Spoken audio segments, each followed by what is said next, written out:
It has been more than a year since the Turkish coup attempt that happened on 15th July 2016. There are still many questions that are not answered. In this video, I want to give you a summary of what makes this coup attempt so strange and curious. I'll explain the positions of the Turkish government, the arguments of the Hizmet movement, and the third-party accounts such as some Western countries and their opinion on this matter. Let's remind ourselves of what happened on July 15, 2016. 8,500 soldiers, which amounts to only 1.5% of Turkish armed forces, attempted a coup in a very unusual time of the day. They did this mainly by taking over an intercontinental bridge, the Bosphorus Bridge, and flying jets over two of the biggest cities of Turkey to scare public into submission. They also bombed the parliament, the presidential palace, and the headquarters of the police special forces in Ankara, police air force, and the National Intelligence Service. First of all, the very fact that the coup was even attempted with the support of only 1.5% of the Turkish military. The coup was attempted against an incumbent party with a massive public support. Despite the military's extensive experience of coups, this coup attempt comprised a long list of unconventional and illogical actions and inactions by the putschists, such as a roadblock of only one direction of the Bosphorus Bridge, perhaps to maximize the exposure, or bombing the parliament building, symbol of public will and political representation, or failure to close down all forms of communications and broadcasting such as TV, internet, phone line, or failure to capture any political leaders. In fact, the lack of any operation towards any ministers of the cabinet is quite suspicious. Strangely, despite admitting that they had received a tip-off about rebellious military action 8 hours earlier, neither the head of national intelligence nor the head of the armed forces claims to have informed the president or the government. It seems like they didn't even take enough precautions to prevent the coup attempt. The head of intelligence, Hakan Fidan, and the head of armed forces also did not testify before the cross-party parliamentary commission on the coup attempt. There are contradictions in the official narrative as to what happened on that night. The Turkish government claims that the coup was led by Fethullah Gulen, an Islamic scholar exiled in the US. President Erdogan made this claim within 2 hours of the start of the coup while it was still ongoing. Turkey has submitted to United States 85 boxes of evidence in support of the extradition of Fethullah Gulen. Interestingly, the extradition request does not seem to be for Gulen's involvement in the coup. The Turkish government claims that the Gulen Movement has infiltrated the country and blames it for the Turkey's past and present troubles. This includes current judicial investigation in the US against an Iranian businessman implicating Turkish politicians and the banks. Seyahatinin dönüşünde havaalanında gözaltına alınmıştır. Sonra tutuklanmıştır. Bugün dün itibariyle konsolosluk erişimi sağlanmıştır. Burada süreci yakından takip ediyoruz. Fakat bu işin geçmişine gitmek lazım. Bu süreci başlatan, şu anda görevden alınan eski savcı Bahara. Ve bunun tamamen bu sürecin Zarrab dahil siyasi bir süreç olduğunu düşünüyoruz ve görüyoruz. Çünkü eski savcı Bahara FETÖ'yle çok yakından bağları var. Hatta hakim de dahil onlarla daha önce Türkiye'ye gelmişlerdir ve Türkiye'de siyasi etkinliklere katılmışlardır ve Türkiye aleyhine de konuşmalar var. Sonradan bakıyoruz ki olay geliyor gene bu FETÖ'ye dayanıyor. Çünkü orada da ne yazık ki bunlarla müşterek çalışıyorlar. Çünkü bu savcılar malum bunlarla müşterek çalışan savcılar olduğu için burada da aynı uygulama yapılıyor. Daha sonra işte Ekonomi Bakanımız Zafer Bey ile ilgili ve bunun yanında Halk Bankası'nın alt yöneticileriyle ilgili alınan kararın da yine nasıl bir organizasyonun neticesi olduğu ortaya çıkıyor. Ben geçen basın toplantımda da söyledim. Bu 17-25 Aralık sürecinde buradaki FETÖ ekibinin o soruşturmalarında geçen ifadeler neyse aynı şimdi burada geçiyor. Gulen has consistently and categorically denied any involvement in the coup. He held press conferences in the 3 days following of the coup, in which he has answered the questions put to him by the world's media. Gulen darbeyi 1000 defa telin ederim. Darbe teşebbüsünü de telin ederim. Darbe yapalım mı? Mülazasına karşı da makas gibi kollarımı açarım. Burası çıkmaz sokak derim. Üstad Necip Fazıl ifadesiyle. Şimdiye kadar genel tavrım hep böyle oldu. Bundan sonra da hep böyle olacak. Benim kanımı içmek isteyen insanlar bile demokratik usullerle şayet iktidara gelmişlerse onların antidemokratik bir yolla, bir yöntemle bertaraf edilmelerini hiçbir zaman düşünmedim, düşünmüyorum, düşünmeyeceğim. Kanımı içseler bile darbeyle onların üzerine gelen insanların arasına girer, kollarımı makas gibi açarım, burası çıkmaz sokak derim. On top of that, Gulen has called for an international commission to investigate the coup and said that he will agree to its findings outright. The call for international investigation is still unanswered by the Turkish government. Gulen said that he would travel to Turkey of his own free will if such a commission were to discover any evidence implicating him in the coup. Böyle bir iddia varsa hakikaten burada benim tanıdığım, benim acizane sevk ve idare ettiğim, benim dediğim şeyle iş yapan insanlar uluslararası bu organizasyon bu meseleyi tahkik alsın. Hakikaten var mı yok mu ona göre karar versinler. Çıkacak sonuca ben razı olurum. Yalan bile olsa yani para verilip iftira şeklinde böyle kağıtlar imza atılsa, doldurulsa bile ama uluslararası bir organizasyonun yapması bunu şayanı tavsiyedir. Kanaat aizanem.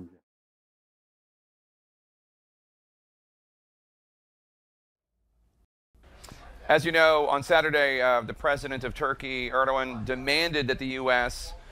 arrest or hand over one of his enemies, Fethullah Gulen, the person he is holding responsible for this coup, who's living in self-imposed exile in the Poconos in Pennsylvania. Is the U.S. going to comply with this demand for extradition? Well, first of all, we have not had a formal request for extradition. That has to come in a formal package. It has to come with documentation for the request and go to the Justice Department, and we will deal with it. I made it very, very clear to the Foreign Minister of Turkey yesterday. The United States is not harboring anybody. We're not preventing anything from happening. We've never had a formal request for extradition, and we have always said, give us the evidence, show us the evidence. We need a solid legal foundation that meets the standard of extradition in order for our courts to approve such a request. So we're waiting for that. They tell us they are putting it together and will send it to us. But we think it's irresponsible to have accusations of American involvement when we're simply waiting for their request, which we're absolutely prepared to act on if it meets the legal standard.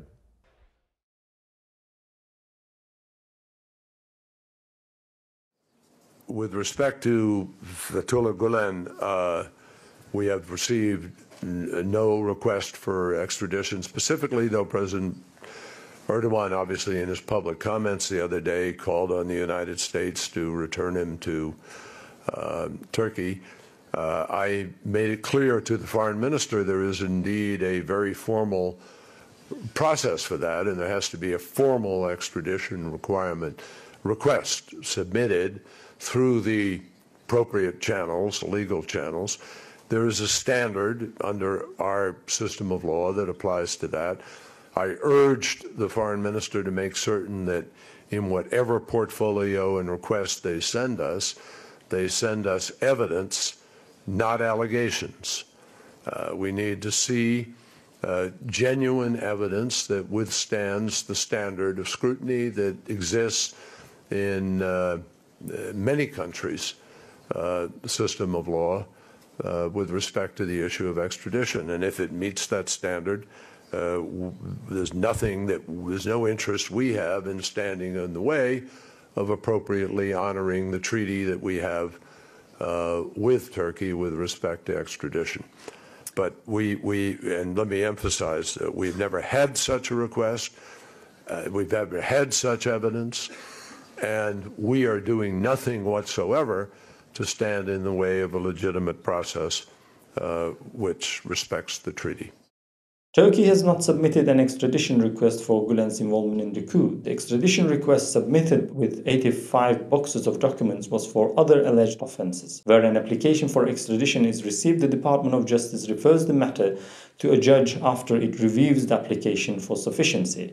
The Department of Justice decision not to refer the application concerning Gulen is revealing, as it suggests that the Department of Justice has not yet found the evidence submitted by the Turkey to be sufficient. David Nunes, head of the US House Intelligence Committee, said during a TV interview in March 2017, "I haven't seen evidence that Gulen was involved in Turkey's failed coup and anything like that." The Erdogan government, he's becoming very authoritarian. NATO for a long time has been a strong ally of ours. They're becoming more and more worrisome in terms of actually being a reliable ally. And, I don't know that we would extradite somebody like that. I haven't seen the evidence for that Gulen was involved in anything like that. If he was, clearly that'd be a different issue. The leaked European Union Intelligence Center report that appeared on the Times on January 17, 2017 says that it is unlikely that Gulen himself played a role in the attempt. It is unlikely Gulen really had the abilities and the capacities to take such steps. Bruno Kohl, head of Germany's BND Foreign Intelligence Agency, said during an interview in March 2017 that he did not believe that Gulen was behind the coup. He said, "Turkey has tried to convince us of that Gulen's involvement at every level, but so far it has not succeeded."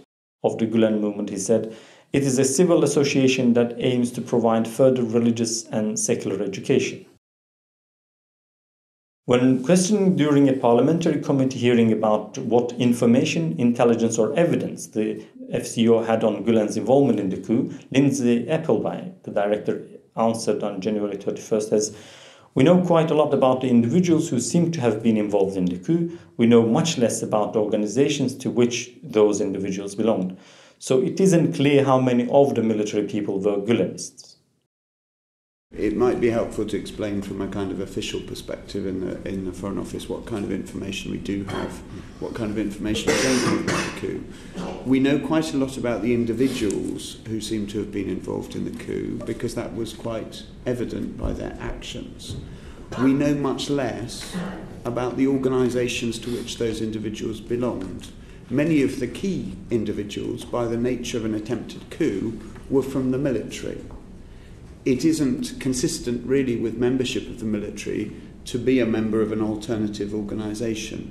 So it isn't clear how many of the military people were Gulenists, and it isn't clear the degree to which the organisation or the multiple organisations which make up Gulenism were themselves directing or driving any of the activity.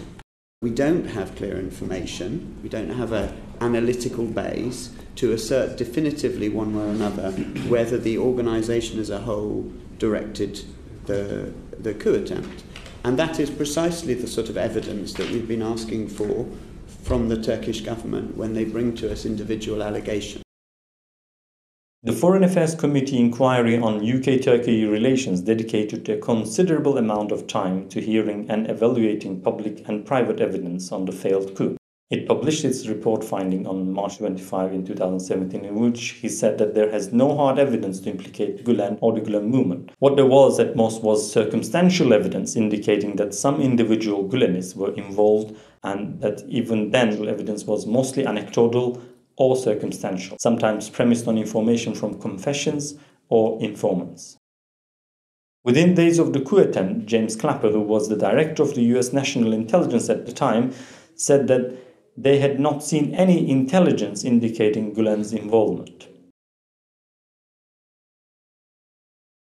President Erdogan described the coup as a gift from God, allowing him to purge extrajudicially. Since the failed coup, Turkey has purged 200,000 state employees, including teachers, lecturers, doctors and judges. The purges are carried out without any due process and cannot be appealed. Also, since the failed coup, Turkey has incarcerated 150,000 people for up to 8 months. Of those detained, it has charged and is holding on remand over 50,000 political prisoners. Those charged and held on remand include all categories and professions of people, including journalists, novelists, footballers, and comedians. Military personnel are a minority of those detained on coup charges. For example, Turkey has purged more teachers and academics than it has soldiers and military officers. The July 15 coup attempt is the most mysterious and curious one so far. As I predicted on the 9th, the coup attempt was going to be used as a political tool to suppress opposition. However, when I look at it now again, it is much more serious. The current purges changed the entire bureaucracy, judiciary, and the army. 15 July may go down in history books as a successful Richter fire, not as a failed coup attempt, as we assumed so far.